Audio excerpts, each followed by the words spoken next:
আসসালামু আলাইকুম এভরিওয়ান, কি অবস্থা সকলের? আশা করছি তোমরা সকলেই ভালো আছো। নিয়ে আসলাম তোমাদের জন্য নতুন আরো একটি গল্প। গল্পটির নাম হচ্ছে তোমাকেই চাই। আমি জানি তোমরা আমার উপর অনেকই রেগে আছো, কারণ অনেকদিন হয়ে গেছে তোমাদের মাঝে কোনো গল্প নিয়ে আসিনি। তো আর টেনশন করো না, এখন থেকে রেগুলারলি ভিডিও দিব। যদি কোনো সমস্যা না হয়, তোমরা সবাই আমার জন্য দোয়া করো, যাতে আমি প্রতিদিন তোমাদেরকে ভিডিও দিতে পারি। তো চলো বেশি কথা না বলে গল্পটি শুরু করা যাক। যে মেয়েকে জন্ম দিতে গিয়ে ওর মা মৃত্যুবরণ করেছে, যার জন্মের কথা শুনে 1 ঘন্টা পরে ওর বাবাও গাড়ি অ্যাক্সিডেন্টে মারা গিয়েছে, যার মুখ দেখে বের হলে আমার সব কাজে গন্ডগোল হয়ে যায়, এমন অলক্ষী মেয়েকে আমি বিয়ে করতে পারবো না। আম্মু, তোমার পায়ে পড়ি, দরকার হলে রাস্তা থেকে একটা কালো মেয়ে, একদম খ্যাত টাইপের একটা মেয়ে এনে যদি বলো বিয়ে করতে, তাও বিয়ে করে নিব, কিন্তু এই অপায়া অলক্ষী মেয়েকে বিয়ে করতে পারবো না। তখনই আম্মু একটু রাগ দেখিয়ে বলল, সৌরভ, তুই ভুলে যাস না, নীরার জন্যই এই পৃথিবীতে এসেছিস তুই। আমার বিয়ের 10 বছর হওয়ার পরও যখন আমার কোনো সন্তান হয়নি, তখন ওকে নিয়ে আসার 1 বছর পরেই তোর জন্ম হয়। আমি কোনো কিছুই শুনতে চাই না। আজকেই তোর সাথে ওর বিয়ে হবে। আমি সবাইকে বলেছি নীরাকে 2 দিনের মধ্যে বিয়ে দিব, আর আজ হচ্ছে শেষ দিন। এখন একটাই রাস্তা, সেটা হচ্ছে তোর সাথেই ওর বিয়ে দিয়ে সবার মুখ বন্ধ করে দিব। আমি বললাম, মা, তুমি একটা ভুল সিদ্ধান্ত নিচ্ছ। নীরার মুখ দেখে আমি কোনো কাজে গেলে সেই কাজে ব্যর্থ হই, আর ও যদি আমার বউ হয়, তাহলে আমার জীবনটা ব্যর্থ হয়ে যাবে। প্রতিদিন ওর মুখ দেখে বের হলে আমি কোনো কাজে সফল হতে পারবো না। আম্মু বলল, এসব কুসংস্কার আমি বিশ্বাস করি না। নীরা তোর জন্য একদম পারফেক্ট। সৌরভ, আমি তোর মা, আমি তোর ভালো মন্দ সবকিছুই বুঝি। প্লিজ বাবা, তুই আমার দিকে তাকিয়ে নীরাকে বিয়েটা কর, দেখিস তুই জীবনে অনেক সুখী হবি। আমি একদম চুপচাপ হয়ে আছি। মা আমার হাতটা ধরে রাখছে আর চোখে পানি টলমল করছে। পাশের রুমে নীরা দাঁড়িয়ে আমাদের সব কথা শুনছে। তখন আমি মায়ের চোখের পানিগুলো মুছে দিয়ে বললাম, মা, তুমি নীরাকে ছোটবেলা থেকে লালন পালন করেছ, আর তাকে আমি সবসময় বড় বোন জেনে এসেছি। এখন ওকে বিয়ে করলে সমাজ বা আশেপাশের মানুষজন কি বলবে, আর আমার বন্ধুরা আমাকে নিয়ে হাসাহাসি করবে। একবার কি সেই সব কথা ভেবেচিন্তে দেখেছ? আম্মু বলল, তোর এসব নিয়ে চিন্তা ভাবনা করতে হবে না। আমি মসজিদের ইমাম সাহেবের সাথে তোর বাবাকে এই ব্যাপারে কথা বলতে বলেছি। উনি বলেছেন, যদি নীরাকে আমি আমার বুকের দুধ খাওয়াই, তাহলে তোর সাথে নীরার বিয়ে দিতে পারবো না, আর যদি না খাওয়াই তাহলে কোনো বাধা থাকবে না। আর আমি তো কখনো নীরাকে আমার বুকের দুধ খাওয়াইনি, বরং নীরাকে প্রথমবার কোলে নিয়ে আমি মনে মনে বলেছিলাম, যদি আমার ঘরে কোনো ছেলে সন্তানের জন্ম হয়, তাহলে নীরাকে ওর সাথে বিয়ে দিয়ে ওকে আমার ছেলের বউ করে ঘরে নিয়ে আসবো। আমার মনে হয় সেই জন্যই নীরার বিয়ে বারবার ঠিক হওয়ার পরেও ভেঙে যায়। বাবা সৌরভ, আমি তোর মা, তোর 2টা হাত ধরে বলি, তুই নীরাকে বিয়ে করে আমার মান সম্মান বাঁচিয়ে দে বাবা। মায়ের দিকে তাকিয়ে আমি বললাম, ঠিক আছে, বিয়ে করব। তুমি যখন চাইছো আমি নীরাকেই বিয়ে করব। তখন মা অনেকটা খুশি হয়েছে, তবে আমি জানি এটা আমার জন্য সবচেয়ে বাজে সিদ্ধান্ত হয়েছে। মা বলল, আমি তোর বিয়ের সবকিছুই গতকালকে কেনাকাটা করে রেখেছি। কিছুক্ষণের মধ্যেই তোর আর নীরার বিয়ে দিয়ে আমি সবার মুখ বন্ধ করে দেব। তোর বাবাকে আমি ফোন করে বলে দেই কাজী সাহেব আর হুজুরকে সাথে নিয়ে আসতে। আমি বললাম, ঠিক আছে, বলো। আম্মু মুখে চওড়া হাসি নিয়ে চোখের পানিগুলো আঁচল দিয়ে মুছে চলে গেছে। আমি একবার নীরার চোখের দিকে তাকিয়েছি। নীরার চোখে অশ্রু জমে আছে। নীরা আমাকে বিয়ে করতে চায় কিনা এটা একবার জিজ্ঞেস করব ভেবেছি, তখনই নীরা দরজা বন্ধ করে দিয়েছে। আমি নীরাকে কিছুই বলার সুযোগ পাইনি। তবে একটা কথা সত্যি, নীরাকে মা যাকে বিয়ে করতে বলবে, নীরা তাকে চোখ বুজে বিয়ে করে নিবে। তার কারণটা জানতে হলে কিছুটা পেছনে যেতে হবে। তবে চলুন সময় নিয়ে একটু নীরার অতীতটা জেনে আসি। আজ থেকে 2 দিন আগে যখন পাশের বাসার আন্টি নীরাকে দেখে বলে, কিরে নীরা, তোর বিয়ে এবারও নাকি ভেঙে গেছে, তা এই নিয়ে তোর কয়টা বিয়ে ঠিক হওয়ার পরও ভেঙে গেছে। পাশের বাসার আন্টির এমন কথা শুনে নীরা একটুও কষ্ট পায়নি, কারণ নীরার এই নিয়ে 15 বার বিয়ের পাকা কথা হওয়ার পরেও বিয়ে ভেঙে গেছে। নীরার বিয়ে ভাঙার কারণটা সবারই জানা, সেটা হচ্ছে নীরাকে জন্ম দিতে গিয়ে তার মা মৃত্যুবরণ করেছে। তার কিছুক্ষণ পরেই তার বাবা গাড়ি অ্যাক্সিডেন্টে মারা গিয়েছে। নীরার বাবা মা দুজনের এমন মৃত্যুর পর নীরাকে কেউই কারো বাড়িতে নিতে রাজি হয়নি। নীরার দাদা দাদি আর চাচারা তো নীরার চেহারাটা পর্যন্ত দেখেনি। সবাই নীরাকে পোড়া কোপালনি বলে সম্বোধন করে। ওকে হাসপাতালে রেখে যার যার মতো চলে গেছে। নীরার নামের চাইতে ওকে অপায়া, অলক্ষী নামে সবাই ডাকতে পছন্দ করে, শুধুমাত্র একজন ব্যক্তি ছাড়া, আর সেই ব্যক্তিটি হচ্ছে আমার মা, মানে নীরার খালাম্মা। ওহ, ভালো কথা, নীরা কিন্তু আমার আপন খালাতো বোন। তবে নীরা আমার থেকে 1 বছরের বড়, তবে আমার যখন 5 বছর বয়স তখন থেকে আমি নীরার সাথে তেমন একটা কথাবার্তা বলি না। নীরাও আমার সামনে এত একটা আসে না। কারণটা হলো নীরাকে বলে একদিন আমার বাবার সাথে আমি বাজারে গিয়েছিলাম, আর তখনই আমি হারিয়ে গিয়েছিলাম। তারপর সমস্ত এলাকায় মাইকিং করে আমাকে খুঁজে বের করা হয়। এরপর বাবা মাকে জানিয়ে দিয়েছে আমি কোথাও গেলে আমার সামনে যেন নীরা না আসে, যার কারণে আমাকে বেশিরভাগ সময় বিভিন্ন হোস্টেলে থাকতে হয়েছে পড়াশোনা করার জন্য। আমি মাঝে মাঝে বাড়িতে আসলে সেই সময় নীরাকে ঘরবন্দি করে রাখা হতো। নীরার বয়স এখন 22 বছর আর আমার বয়স 21 বছর।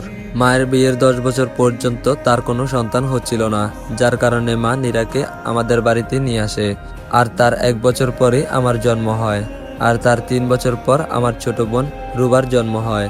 অনেকেই মনে করে নীরার ভাগ্যের কারণে মা সন্তান লাভ করছেন, যার কারণে মা নীরাকে খুব আদর করে। তবে নীরা শুধু মার জন্যই লাকি। অন্য কেউ নীরার মুখ দেখে কোনো শুভ কাজে গেলে তার নিশ্চিত অশুভ হয়ে ফিরতে হয়। আস্তে আস্তে এই খবর আমাদের আশেপাশে সব জায়গায় জানাজানি হয়ে গেছে, যার কারণে নীরার বিয়ে ঠিক হওয়ার পরও ভেঙে যায়। আর সেই কথাটাই পাশের বাসার আন্টি বলেছিল, তখনই কথাটা শুনে ফেলেছে মা, যার ফলে এক প্রকার আন্টিকে ধুয়ে দিয়েছে হুলফাটার দিয়ে।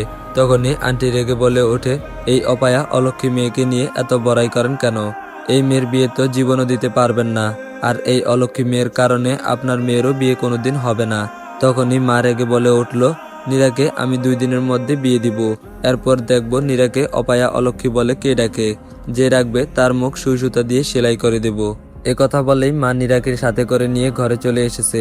মাকে দেখে মনে হচ্ছে অনেক রেগে আছেন, আর নীরাকে বলছে তোকে আমি 2 দিনের মধ্যে বিয়ে দিয়ে দিব। নীরা কিছু না বলেই রুমে চলে গেছে। আর এইদিকে আমি মনে মনে বলি, সত্যি তো এই অপায়া অলক্ষী মেয়েকে কোন ছেলে বিয়ে করবে, যার মুখ দেখে কোনো কাজে বের হলে সেই কাজে সবসময় ব্যর্থ হতে হয়। যাক, এত চিন্তা করে আমার কি, যার ভাগ্যে আছে সেই বিয়ে করবে। বলে আমি সন্ধ্যার দিকে ঘর থেকে বের হয়ে চলে গেলাম বন্ধুদের সাথে আড্ডা দিতে। তখনই মা ফোন করে দ্রুত বাড়িতে আসতে বলল। আমি বাড়িতে আসতেই মা নীরাকে বিয়ে করার কথা বলে আমাকে। মায়ের মুখের দিকে তাকিয়ে নীরাকে বিয়ে করতে রাজি হয়ে গেছি। এখন মনে মনে ভাবছি, তাহলে এই অপায়া অলক্ষী মেয়েটির বর অবশেষে তাহলে আমি হতে যাচ্ছি। এসব বসে বসে ভাবছি, তখনই রুবা এসে বলল। রুবা বলল, ভাইয়া তোকে আম্মু ফ্রেশ হয়ে পাঞ্জাবি পরে বসার ঘরে আসতে বলেছে। কাজী সাহেব আর হুজুর চলে আসবে অল্প কিছুক্ষণের মধ্যে। আমি বললাম হ্যাঁ আসতেছি। তখন রুবা চলে গেছে। আমি কিছুটা বিরক্ত হয়ে ফ্রেশ হতে চলে গেলাম।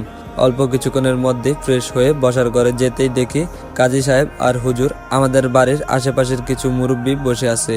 আমি গিয়ে সোফায় বসার সাথে সাথেই বাবা বলল কাজী সাহেব কার্যক্রম শুরু করেন।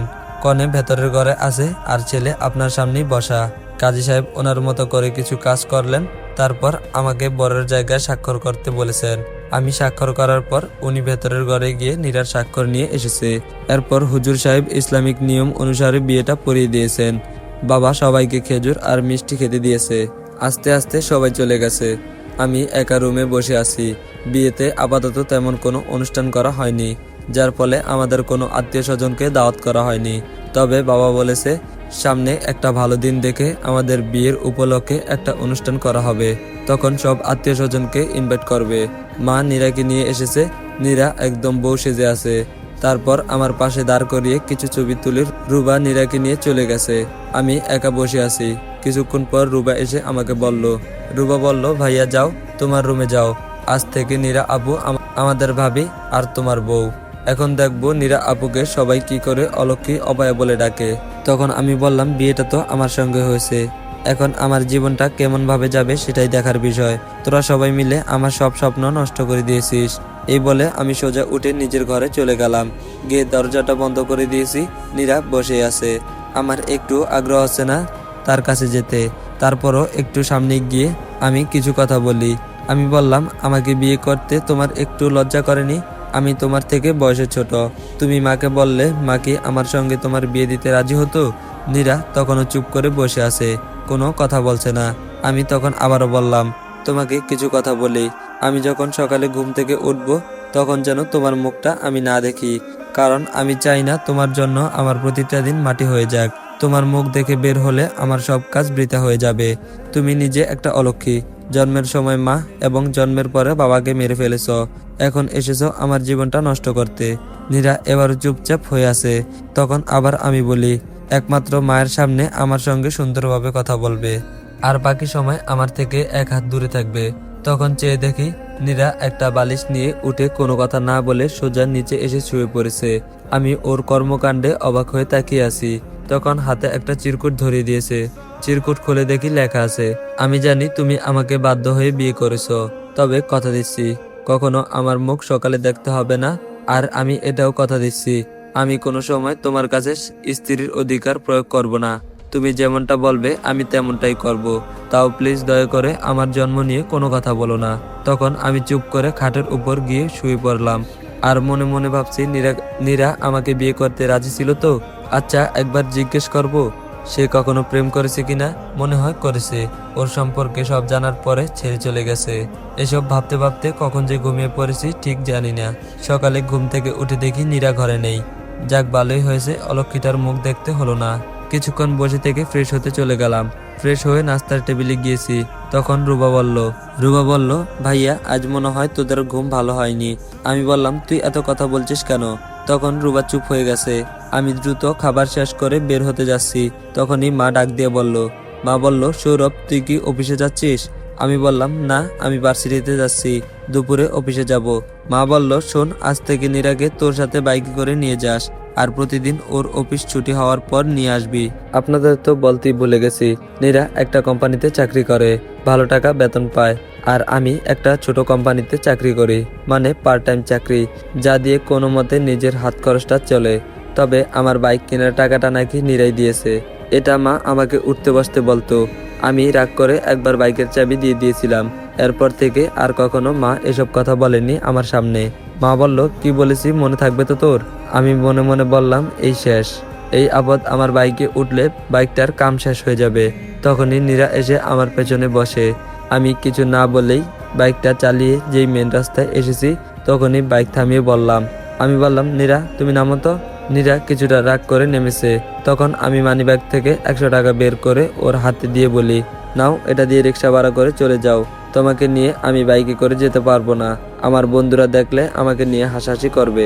নীরা বলল, আমার টাকা দিয়ে বাইক কিনে আমাকে মাঝ রাস্তায় নামিয়ে দেওয়া হচ্ছে, তাই না? নাও, তোমার টাকা লাগবে না আমার। বলে টাকাটা আমার বুক পকেটে দিয়ে বলে, আমাকে নামিয়ে দিচ্ছ, দেখো তোমার বাইক নষ্ট হয়ে যাবে। কথাটা বলে একটা রিক্সা নিয়ে উঠে চলে গেছে। আমি নীরার চলে যাওয়ার দিকে তাকিয়ে আছি। তখনই আমার মনে পড়ে গেছে, আরে নীরা যে বলেছে আমার বাইক চলবে না, তাহলে স্টার্ট দিয়ে দেখি তো। যেই বাইকটা স্টার্ট দিয়েছি সত্যি সত্যি বাইক চালু আসছে না। মনে মনে ভাবছি, এমন মুখ পড়া মেয়েটা আমার ভাগ্যে কেন দিলে আল্লাহ? হে আমার আল্লাহ, আপনি দয়া করে আমাকে ওর হাত থেকে মুক্তি করে দিন। বলে বাইকটাকে 2টা লাথি দিয়ে গ্যারেজে নিয়ে গিয়ে মিস্ত্রিকে দেখেছি। 3 ঘন্টা কাজ করে উনি গাড়িটা ঠিক করে দিয়েছেন। ওনার বিলটা দিয়ে বাইক নিয়ে সোজা অফিসে গিয়েছি। অফিসে ঢুকতেই রিসেপশনে বসে থাকা শান্তা বলে ওঠে, সৌরভ সাহেব, একটা চিঠি ছিল আপনার জন্য, আতিক স্যার আপনাকে দিতে বলেছে। আমি বললাম, দেন তো দেখি।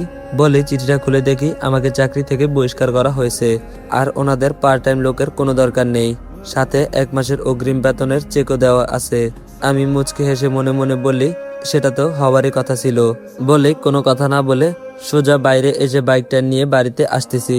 আর মনে মনে ভাবতেছি, আমার জীবনটা এমনভাবে ধ্বংস করার কি দরকার ছিল মা? ঠিক তখনই চেয়ে দেখি নীরা একটা ছেলের সাথে রিক্সা করে যাচ্ছে, আর অনেক হাসতেছে। নীরাকে এমনভাবে হাসতে আমি কখনো দেখিনি। তাহলে কি নীরা আমাদের সবার সামনে নিজেকে ইচ্ছে করে এমনভাবে গম্ভীর রাখে? মা কত চেষ্টা করে নীরা যেন হাসি মুখে থাকে, তাও নীরা হাসে না। আর নীরা ছেলেটার সাথে কিভাবে হাসতেছে? তাহলে কি নীরা আমাদের সবাইকে ঠকাচ্ছে?